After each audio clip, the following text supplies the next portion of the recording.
Hi, I'm Chad with Move Forward Guitar. This lesson is from our course, Beginner Course 3.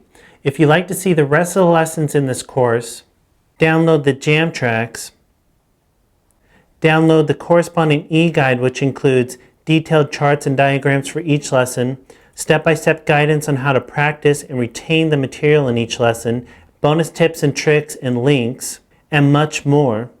Click the link on the screen or look in the description below.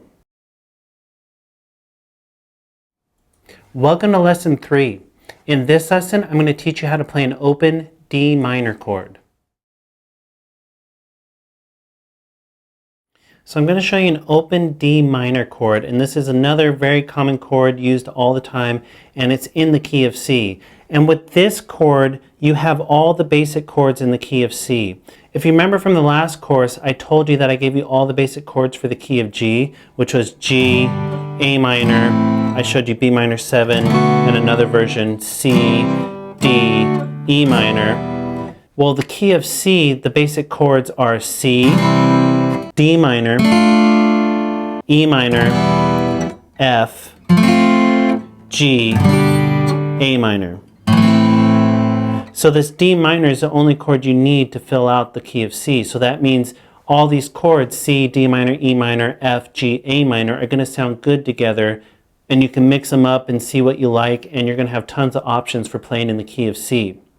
And obviously you can notice that the key of C and the key of G share chords. So G, A minor, C, and E minor are in both keys. And the key of G and the key of C are the two most common keys and the easiest to play on guitar because they have all open chords that you can play.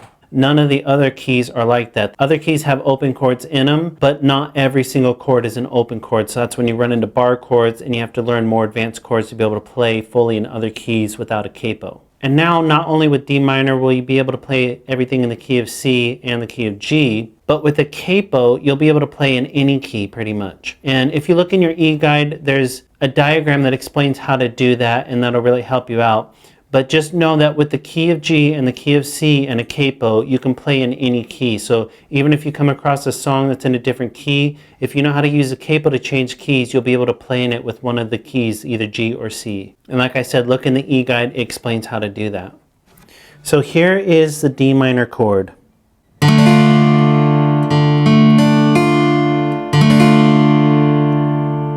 And the way you fret this is with your second finger on the third string, second fret, your third finger on the second string, third fret, and your first finger on the first string, first fret. And then just like the D major chord or the D sus4, you leave open the fourth string, but you don't play the fifth string or the sixth string. So you're going to have to be really accurate with your strumming or your picking. And again, that fifth string can be in there just a little bit, but if you leave it in there too much, it's going to get muddy.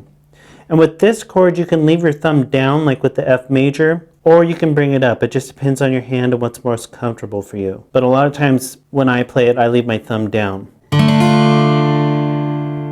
So again, when you think you have the chord, strum through it, check each string.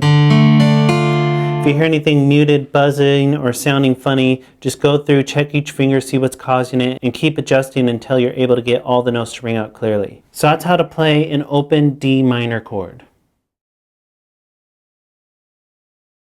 Be sure to look in your eGuide under this lesson where you'll find step-by-step instructions for how to practice and retain everything that we just went over. You'll also find instructions for when to move on to the next lesson. So thanks for watching and keep moving forward.